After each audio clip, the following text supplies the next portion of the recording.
Hey, I'm Nick from Kinetic, and thanks for checking out our new series from the floor. One of our goals at Kinetic was to improve the level of education in the industry. So we wanted to put out this series to just highlight different brokers, give some quick hitting tips on like best practices, common mistakes, general brokering advice. So today I've got Andrew from FreightVana here. Andrew, thanks for being on, man. Do you want to do a quick intro? Yeah, thanks, Nick. Love the show. Appreciate you having me on. So I'm Andrew Zasimovich, based here in Phoenix. I work at FreightVana. I am Vice President of Customer Experience. My background, I started at night transportation before they merged with Swift as a weekend tracker, managing just some weekend accounts. I've had a number of different roles since then, managed night logistics, and then most recently was the Vice President of Swift Transportation. I love the industry, studied finance at ASU, so go Devils, and excited to be here, Nick. Perfect, man. So today we're going to talk about some of the different highs and lows in freight, specifically from a customer service perspective. So to kick things off, like looking at the very beginning of a customer relationship, you get a new customer. How do you keep that positive momentum going and build a solid foundation with your customer? Yeah, good question, Nick. So I'd say that this is probably one of the more enjoyable parts of the job, especially in customer service. One, being prepared is key. You always want to be prepared on your customer, whether it's their business, the person that you're actually engaging with, their boss, how their org structure works. You want to understand and be an expert at asking questions, and not just asking questions like a reporter, but asking questions to learn from them, and then actually remember that information and plug it as situations come up. That follow-up and that connection shows people that you're being authentic, two, you care about their business. And I mean, let's face it, we work 50, 60 hours a week as brokers, sometimes more than that. That's more than a third of our actual week. And so if we're going to do that, let's enjoy it. Let's enjoy the people we're with, and people remember that. I'm glad you brought up the question. Like as I do more of these and talk to more people, the topic of asking your customers questions and just having that kind of probing mentality comes up more and more. Are there questions to you that jump out right off the bat that you want to talk to a customer about in terms of either their freight or even personally? I would just say don't be a robot with your questions. There's like people who are creative and create content, and you've got reporters. Don't just, oh, how many loads you shipped this week? Oh, where are my commitments? Oh, where's my freight? Like, engage them. Say, hey, I see that the warehouse was down last week. Does that mean you're shipping out of this location instead? So active listening, good questions, and you want to, people are people. Customers, oftentimes, especially with the new reps that come in, is they look at it and it's kind of scary because they're the customer and the customer's always right, but they're people. They have dogs, they have kids, they have lives. They also have a business that they care about, just like you care about your business connected to.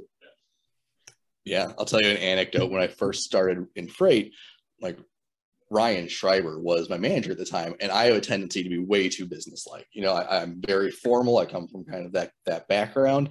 And he noticed this on calls. I was just asking about my customer's business. And he gave me the job one day, well, not one day, for several days, of call your customers, don't even talk about business, and learn 3 new things about every single one of them every day. And for me, super difficult, but like asking those questions to build that relationship, it really illustrated the importance to me. Some people are naturally good at it. Some are not, and I'd say that Ryan is very wise to have called that out and given you that feedback, because I think it's very important, and it's key to see it early on, because it's something that can easily be changed if you put a little bit of focus on it. Some metrics that we actually track for our team is how many touches you're getting with your customer, not just like reporting out on commitments and what your load count growth is, but like, what are 2 things that you learned about the planners each week, or the regional transportation manager, whoever you're connecting with? That's who we want to hear, because that's the soft skills. Often they drive the relationship forward, even in a bad time. Yeah, that's amazing advice. And I hope Ryan doesn't watch this, because I will never admit this to him, but it was great advice for me at the time too. And it's had a big impact on my account management. So like moving on, like say things are going great with a customer relationship. Are there any things that brokers should keep in mind? I always think of the old phrase that pigs get fat, but hogs get slaughtered. Anything jump out to you? Yeah, just, what I would say is, it's in the grind. Whatever you do not get comfortable. Tiffany Bova wrote a book, Growth IQ, and in there she quoted one of the previous IBM CEOs and talked about how growth and comfort can never coexist. And I'd say that just because you have a great relationship with a customer or the business is doing really well, it is so easy to take it, one, for granted, and two, to kind of stop diversifying, stop working on relationships with other planners, with other regions. And it's easy to get kind of comfortable with what you know. And what I will say is it can be gone like that. That person can leave. And at some point, all giants fall too. So with the market, the way things are, they could have a new boss come in, procurement decides to do something different. You can't control that. So by diversifying your relationships, not only at that shipper, but at the different plants, it will pay dividends in the future to keep you kind of insulated from any risk there. Yeah, because you brought that up, I'm going to jump around my questions a little bit here. Say the unthinkable does happen, right? Your contact at a customer leaves, they're bringing in a new person, they have all new relationships. What are some tips for insulating yourself from losing that business? Yeah, so let's give a good question again. Let's go back to before that happens. One, I love when this happens because I know how I manage my team, how we execute on our business. If you are diversifying the relationships before that person leaves, if you're doing a good job controlling service, communication, price, execution, you're doing a good job on all those, you've basically created a brand ambassador for the next job that goes. And my word of advice to everybody that's listening is just, hey, just because you have a great relationship with one person at a shipper does not mean that shipper relationship is solid. You need to have multiple touch points often at different levels in the tier. And a lot of times people will forget about the entry level kind of planners or transportation managers if they're broken out regionally. A lot of times the power is there. They actually report up to the VPs, the directors of supply chain, that actually make the decisions, but that feedback and that protection or insulation comes from the kind of your boots on the ground. And that's a good place to be.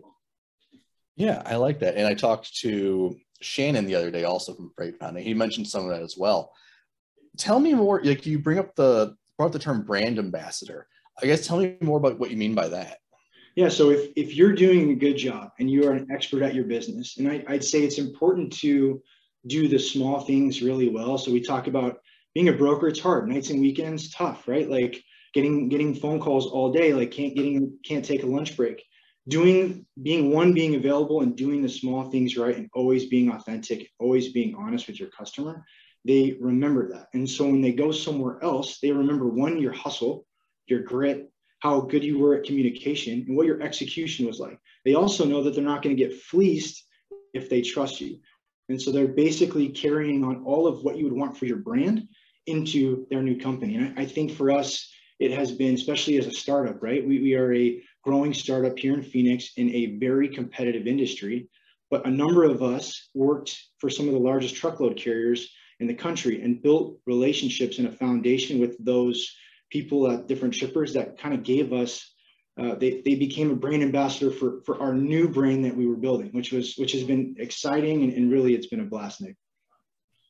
No, that's great. And I don't think a lot of people really recognize, or maybe they do, like the opportunity that's presented when somebody does leave like that they're really just going likely to another transportation position and like they're going to onboard you if you've done a good job previously. That's a great way of looking at it. Yeah, the industry is so big, right? Almost $1 trillion. Mm-hmm. It is at the same time so small. Shippers work at different shippers. And if you even look at the carrier side, most of the carrier folks, they stay on the carrier side. Very rarely do you get that cross. You do. Obviously, the last 2 years we've seen that, but it is true. And people remember. They remember how you make them feel. They remember your performance. They remember how you were as a person. So it's important to be honest and have integrity and act fair to everybody all the time. Yeah. These next couple of questions I had involved like how do you approach tough conversations with customers? And I had this broken apart into a couple of different ones, like some of those easy conversations, like the bumps in the road, the late trucks, the drivers being drivers, and then more difficult conversations like claims or cargo getting lost. How do you handle either one of those conversations? Yeah, so I'd say typical brokerage environment is this. You're the intermediary between the carrier and the shipper. And oftentimes the broker will find themselves in a position, and I've seen this because I've managed millions and millions of brokerage spend before, is that you're in this position where you need to kind of lie to the shipper and say, hey, it's the carrier had a flat tire, the carrier made a mistake, the carrier, and then you turn around the carrier and then you blame the shipper. And what you're doing is you're just creating this divide that doesn't really help you long term. It may save face for that one interaction. So my advice really to everybody, and what we try and preach here at Freightvana, is be transparent, be honest. If you made a mistake, own it. Don't just own it, follow up on it. And as far as the tough conversation, it's going to happen. We're in supply chain. It is transportation. Loads are going to get stolen. Things are going to catch on fire. But to handle those conversations, you want to make sure, one, you're always being honest, whether you made a mistake, they made a mistake, even if it puts yourself at a position of risk. A lot of times overcoming that with a good relationship with the customer will help. So you got to make sure the relationship is on point. The other thing too is you always want to be prepared. A lot of times for like a high value situation or a load gets stolen, it's easy to kind of get caught up in the fray and like the sky is falling mentality, and you just fire off all this information to the customer. And really that doesn't help anybody. It just causes confusion. So get all the details, ask a lot of questions, almost like you're investigating if a load's been stolen or if there's a claim. You're investigating almost like a murder, and you're investigating with the carrier what happened, how you dispatched the load, what was the time that you sent it off, what was the temp, get the reefer download, and then go back to the customer. And it's okay if there's things that you don't know, it's okay to own that and say that. But if you're acting in a transparent way with somebody you have a good relationship with, you'll 9 out of 10 times be fine. Yeah, and there are so many different types of tough conversations that you can have. It almost seems like a brokerage day is just full of tough conversations sometimes. How do you from a management perspective, how do you help employees through these situations? Yeah, it starts, honestly, Nick, it starts kind of before that, hiring the right people. Everybody talks about talent and why it's so important, but I think if you're managing a brokerage floor or business accounts, you need to make sure you're bringing in the right people, because the right people will be able to, one, respond to those situations. They'll respond to criticism or feedback, and they'll also respond to kind of the ownership mentality of, hey, this isn't just, oh, my boss said I have to send this claim request in. You're actually owning that thing cradle to grave. And so I think that is very important. Kind of how do you screen for that? I would recommend if there are qualities or characteristics that you want, you would want to almost back questions that would lead you to that. So if you want somebody that works hard, you can ask for an example of where they've gone above and beyond. If you want somebody that's receptive to feedback, you ask them about a time where their manager asked them to improve on something, what they did to actually improve it, what the time it took, etc. But again, it really starts with people. And then from a management standpoint, it's being supportive. It's also, from experience, you learn what questions to ask. But again, the internet is vast. And if you don't know what questions to ask, especially in a claim scenario or a tough conversation, look it up. And then the third thing would be phone a friend, right? Like the industry, again, is big, but it's small. So you probably know people that work at carriers or shippers on both sides. And then as far as if you don't know anybody, you've got LinkedIn and you've got a ton of other stuff where you can request. And people, you'll find that people in transportation are really good people and they want to help. Yeah. I mean, I didn't network nearly as much as I should over the past 10 years of my career here, but over the past couple of getting to know more people, yeah, completely agree. Everyone's very willing to help out and totally open to communication of any kind. The way I usually wrap these things up is by asking something that you've learned recently. Like I said, these are all about education. So I'm curious, what's something that new has popped up for you? This is May 10th. So obviously don't put your retirement savings or college fund in crypto. Just kidding. I didn't do that, but the crypto market and spot markets apparently have the same trend lately, as they're both crashing. Yeah. I'd say for me, man, it's more of a reminder, right? We talked about it earlier. The industry is large, but at the same time, it is so small. And I am reminded of this constantly. And that the way you make people feel, Maya Angelou said this, the way you make people don't remember what you do, what you say, they remember how you make them feel. And so I think it's really important that the relationships are strong and you're actually putting intentional thought into improving the relationships, again, at every level, not just the VP, not just your boss, but really at every level, because you never know what's going to happen in the future, where that person's going to go, what role they're going to have. And really, I'd say that's something that I'm constantly reminded of, that you take for granted, but in this journey as we build our brand, I've been seeing it more and more it play out. And so it's just something I want to share. Yeah, no, I'm glad you did. That was all great advice. I really appreciate you taking the time to talk today. Like I said, we're intentionally keeping these short so that they're quick and digestible, but the industry is really nuanced. These are complicated subjects. There's always more to learn. Andrew, if someone wants to reach out to you, how do they do it? Yeah, you know what? So freightvana.io is our company website. My cell phone number, I'll give it to you, 510-329-3315. Please don't spam me, but if you call me, you need some help or some advice, feel free to do that. Also, my email is andrew.zasimovich, Zasimovich @freightvana.io, or you can ping me on LinkedIn. I went sell first, Nick. No hiding in brokerage, you know? Like, in what other industry do people just hand out their cell phone numbers on random webinars? Yeah. Gotta love transportation. Anyway, Andrew, thanks for being on. I'm really looking forward to seeing more from you and the group at Freightvana. Awesome. Thanks, Nick. Take care. Thanks.